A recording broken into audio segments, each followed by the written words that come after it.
Good morning. I'm Dave Kaufman, in for Elias, and we'll now bring you a CJAD 800 exclusive. As I mentioned before we went to the 10 o'clock news, CJAD 800 has learned that there are multiple outbreaks of COVID-19 in the homeless community. Aaron Durfell's article today in the Montreal Gazette outlined the impending crisis that the emergency healthcare system is facing in this second wave of COVID-19. And last week, the head of the Old Brewery Mission, James Hughes, told us on this very program that there are signs of community transmission among the homeless. What is the situation today? Let's bring in the CEO of the Welcome Hall Mission, Sam Watts. Sam, good morning. Good morning, Dave.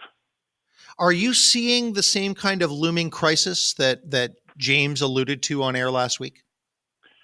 Yes, I think my friend James was perhaps a bit prophetic with that, because we were certainly seeing the signs. And as you know, Dave, we work very closely with the Old Brewery Mission, with Maison du Père, our friend Francois over there, and with Accueil Benoît. Fiona's doing a terrific job out at the Grand Quai with the day center. And so we were starting to see some signs and signals, particularly among some of the other resources in many of them smaller resources in Montreal. And of course, in the last week, we've certainly seen some outbreaks, and we're aware of testing results that are kind of concerning. And so we're seeing outcomes that we don't like to see. Now, to rewind the tape a little bit, you may recall that way back in March, when the emergency measures were first established in Montreal, they were established ostensibly to protect the community of people experiencing homelessness. And in that first wave, there really wasn't much transmission in that community. Probably a variety of reasons for that we could get into, but it didn't happen. And so while there were some infections, and while there were even sadly some loss of life, it wasn't the kind of calamity that was initially perhaps forecasted. However, in this second wave, we're certainly seeing a lot of the same things that are being seen in the general population, which is a lot of community transmission that has gotten to the point where it's quite concerning. So what is being done differently now than in the first wave, Sam? Well, it's complicated because in the first wave, we were just coming out of winter measures. So winter measures layer on another area of complexity in how we provide emergency services to people who are experiencing homelessness, in part because we don't want people to freeze out on the street. So to some extent, we were fortunate enough that April and May and June followed. Right now, what we're doing is we're in full emergency measure mode related to winter, and we certainly know that it feels like winter out there today. But at the same time, we're also experiencing this rather robust second wave of infections that's plowing through virtually every community. We're seeing infections broadly here in Quebec. The numbers sort of speak for themselves, and it probably isn't that shocking or surprising that in the homeless community we're seeing the same sort of thing. Sam, when you say that there are multiple outbreaks, can we put a number on that? Well, they don't break out the numbers quite that way, but here's the thing.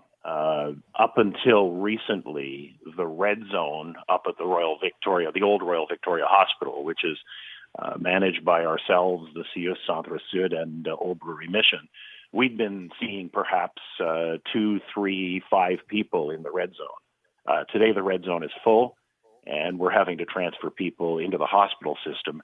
And that's just not something that we want to be doing, because these are people who just require isolation. They don't require hospitalization. But of course, the standard answer to a positive test is go home and self-isolate. Well, if you don't have a home to go to, the historical approach here with us has been to take them up to the Old Royal Vic and isolate them there.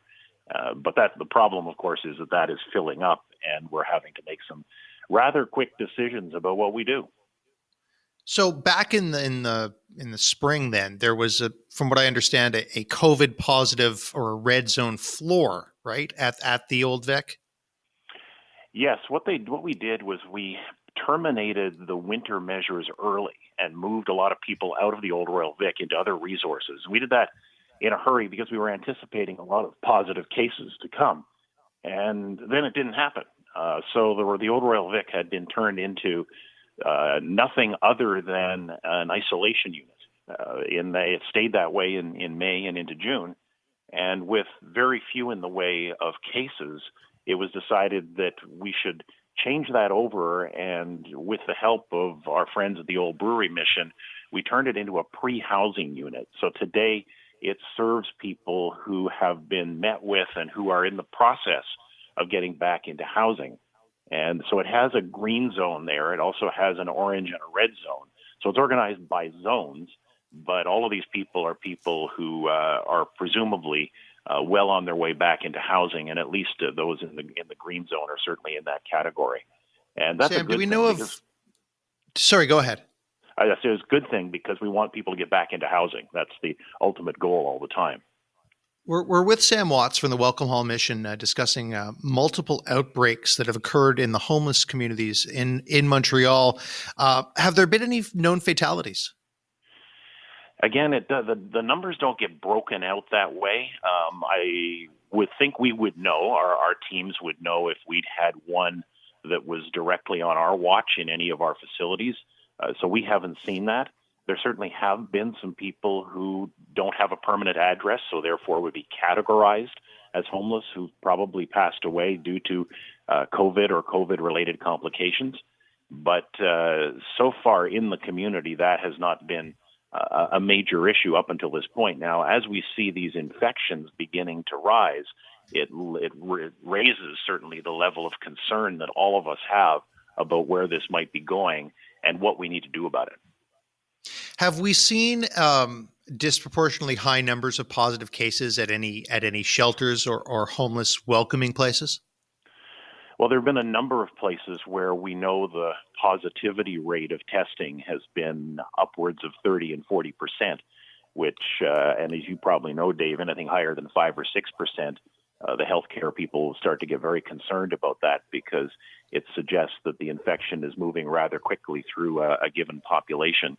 And the numbers are not sustainable. And so you start to look at the overall healthcare system, and you referenced in your intro Aaron Durfel's article. And I think that raises some concerns for all of us, because if the healthcare system itself becomes overwhelmed with patients, then the people who are experiencing homelessness are also going to be contributing to those numbers. And that tends to really clog up the system to some extent as well, because the more people who are going in and the more people who are being infected, the more difficult it is for the healthcare system, which is overtaxed at the moment. We know that they're short of workers. It creates a problem to be able to manage and treat people who need treatment. 1019, welcome back. On CJAD 800, we are in conversation with Sam Watts, the CEO of the Welcome Hall Mission, discussing this this outbreak of COVID-19 in the homeless population of Montreal. And Sam, I want to know what the response has been so far from Santé Publique. Well, I have to say that throughout this pandemic, we've worked rather closely with the Direction Régionale de la Santé Publique, as well as with the CIUS Centre Sud. The teams of people who work on the ground have been extraordinary in the amount of energy that they've put to this thing. I've personally been involved in a lot of conference calls and things like that, where our input is sought and where our opinion is valued. And so I'd like to think that on the ground, at the very least, that there's been some really good cooperation. And we've been able to make some rather quick decisions as well together that I think has helped Montreal respond in a reasonably coherent way to the challenge. Was it perfect? I heard your earlier segment, and of course we can always grade ourselves a little bit on these things and say, was it a 7 on 10 or a 6 on 10? It certainly wasn't a 10 on 10. We didn't do everything absolutely right altogether as a group. But I think on balance, a lot of the decisions that were made were made in a timely fashion and were made with the best interests of the community in mind. Is public health simply putting a Band-Aid on a Band-Aid right now, or are they taking actionable efforts that will make this so that it isn't a problem again? Well, that's a really good question, and it sort of begs a much longer answer. But I'll try and tackle this one as best I can, Dave. It's a Band-Aid on a Band-Aid, effectively. But emergency measures in an emergency are always necessary. So we have to take into account that when you're in the middle of a crisis, you have to respond to the actual crisis. So I have no issues with jumping in and doing things that one would do in a crisis that don't actually contribute to the longer term. But at the same time, we need to look at what the long term needs to be. And to do that, you almost need to rewind the tape a little bit and look at what the past is. I think the past has shown us that a system of handouts doesn't solve the issue. It's also shown us that well-meaning people who at least think they're well-meaning can sometimes do more harm than good. And it's also shown us, and this is an important point, that adding emergency services without adding resources to manage the needs post-emergency result in people just circulating inside a system that never solves any problems.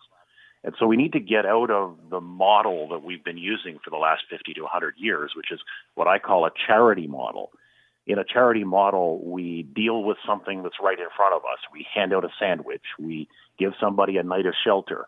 We do all those kinds of things. But a problem-solving model, which is really what we should be moving towards, actually evaluates what the situation is. It starts by having a common definition of the problem. It also has measurement systems in place so that we know what we're dealing with. We're not just guessing at numbers or guessing at needs.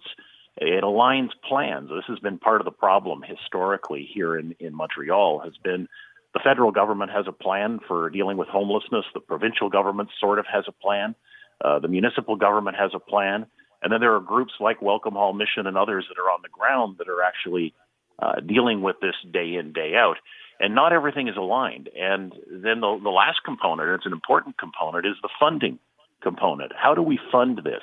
Are we putting money in the right place or in the wrong place? And I would contend that in some cases we've been putting it in the wrong places because it hasn't been producing results and we haven't been measuring outcomes to determine that it is producing results.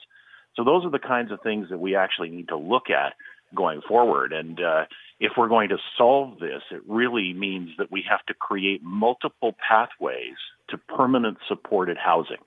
That's really the answer. If we don't do that, then all we're doing is creating a series of very temporary emergency rooms, which, again, I underline, in the context of a pandemic, do you need an emergency room? Of course you do. The Hotel Place du Puy that we run had 315 people there last night. That's emergency. But what we need to do is make sure we can get those 315 people housed permanently and supported with psychosocial services as soon as we possibly can. And that's going to be the ultimate answer, and that's what we need to work on. Sam, how do you make sure that there isn't a COVID outbreak at that hotel? Because I would imagine that with two people to a room in such a small place, it would spread like wildfire.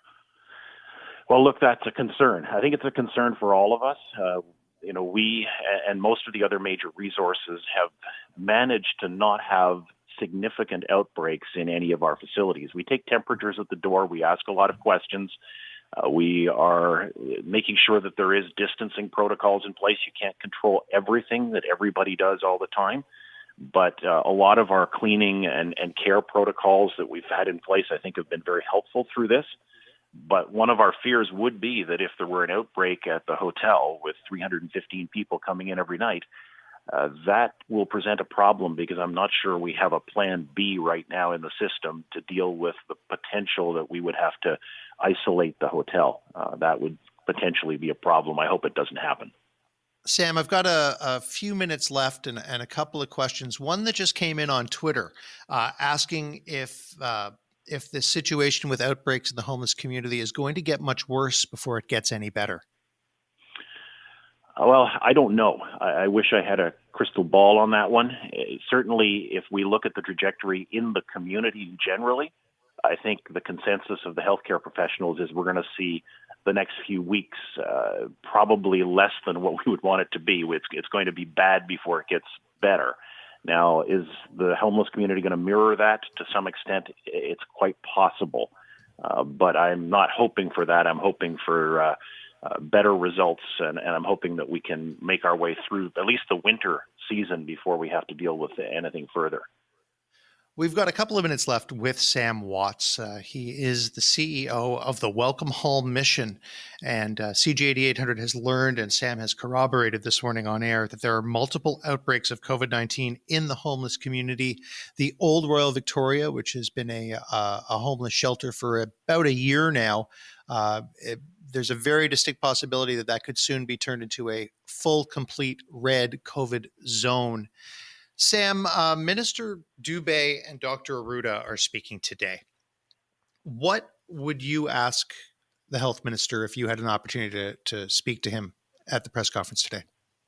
Oh boy, I have a lot of questions for the health minister, but I would say the first and maybe most important question would be this.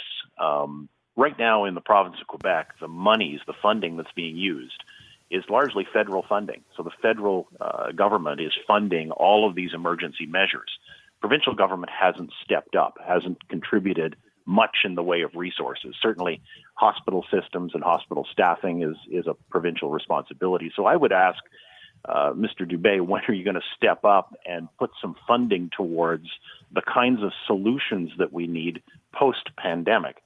And by that I mean what I just finished talking about is let's gather around, figure out a way that we can provide supported housing to a few thousand people. Though the problem in Montreal is not enormous. It's not Los Angeles sized.